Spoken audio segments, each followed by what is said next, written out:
देशभरात 76व्या प्रजासत्ताक दिनाचा उत्साह। मुंबईतील शिवाजी पार्कमध्ये मुख्यमंत्री राज्यपालांच्या उपस्थितीमध्ये राष्ट्रध्वजवंदन आणि संचलन कार्यक्रम, तर विधान भवनातही झेंडावंदन केलं जाणार।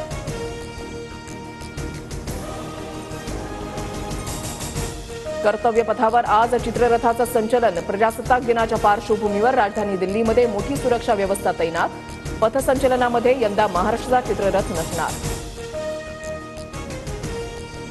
यंदाच्या प्रजासत्ताक दिनाची सुवर्ण भारत वारसा आणि विकासाची थीम। परेडमध्ये 18 लष्करी तुकड्या, 15 बँड पथकं आणि 31 चित्ररथांचा समावेश, तर यंदाचं संचलन 90 मिनिटांमध्ये पूर्ण केलं जाईल।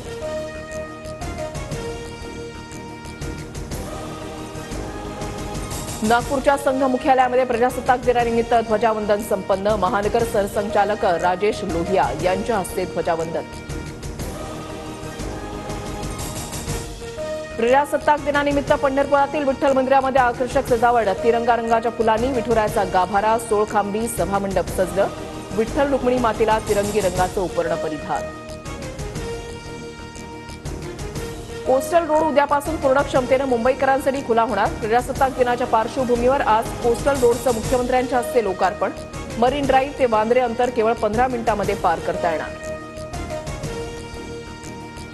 गर्डर बसवण्याचं काम पूर्ण न झाल्यानं मेगा ब्लॉक लांबला। तिन्ही रेल्वे मार्गावरील वाहतूक उशिरानं। कामावर जाण्यासाठी चाकरमान्यांची रुळावरची कसरत। उद्धव ठाकरेंच्या शिवसेनेचं मुखपत्र असणाऱ्या सामनातून आणीबाणीचं समर्थन। इंदिरा गांधींना खलनायिका ठरवणारा इमर्जन्सी चित्रपट बॉक्स ऑफिसवर कोसळला। हीच इंदिरा गांधींची ताकद। सामनाच्या रोखोकमधून अभिनेत्री कंगना राणावतवर टीका। वाल्मिक कराडला बीड जिल्हा रुग्णालयामधून डिस्चार्ज। 2 दिवसांच्या उपचारानंतर कराडची जिल्हा कारागृहामध्ये रवानगी। बीड हत्या प्रकरणातील जनआक्रोश मोर्चामध्ये फूट पडल्याचं चित्र। मुंबईमध्ये असूनही सुरेश धस मोर्चाला अनुपस्थित। सुरेश धस जितेंद्र आव्हाडांवर नाराज। मराठा आरक्षणासाठी मनोज जरांगेंचं पुन्हा उपोषण सुरू। अंबडचे तहसीलदार विजय चव्हाण यांच्याकडून जरांगेंना उपोषण मागे घेण्याची विनंती। जरांगे ठाम। शरद पवारांचे पुढील 4 दिवसांचे सर्व कार्यक्रम तब्येतीच्या कारणास्तव रद्द। शरद पवार सिल्वर ओक निवासस्थानी विश्रांती घेणार। छावा चित्रपटातील छत्रपती संभाजी महाराजांचे लेझिम गाण्यावर असणारे आक्षेपार्ह सीन हटवा। दिग्दर्शक लक्ष्मण उतेकरांना उदयनराजेंच्या सूचना।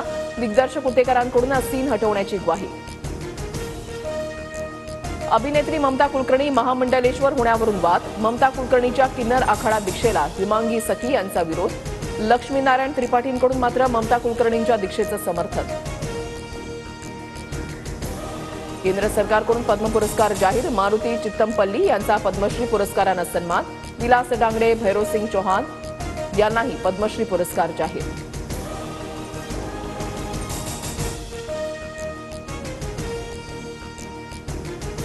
माजी मुख्यमंत्री मनोहर जोशींना मरणोत्तर पद्मभूषण पुरस्कार जाहीर। प्रजासत्ताक दिनाच्या पूर्वसंध्येला पुरस्कारांची घोषणा।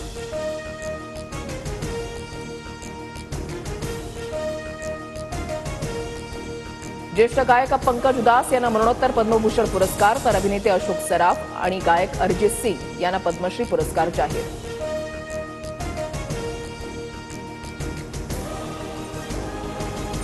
पुणे मेट्रो सेवेच्या वेळेमध्ये वाढ। रात्री 11 वाजेपर्यंत पुण्यामध्ये मेट्रो धावणार। प्रवाशांचा वाढता प्रतिसाद पाहता मेट्रो सेवा 1 तास वाढवली। पुणेकरांना 6 ते 11 वाजेपर्यंत मेट्रो प्रवास करता येणार।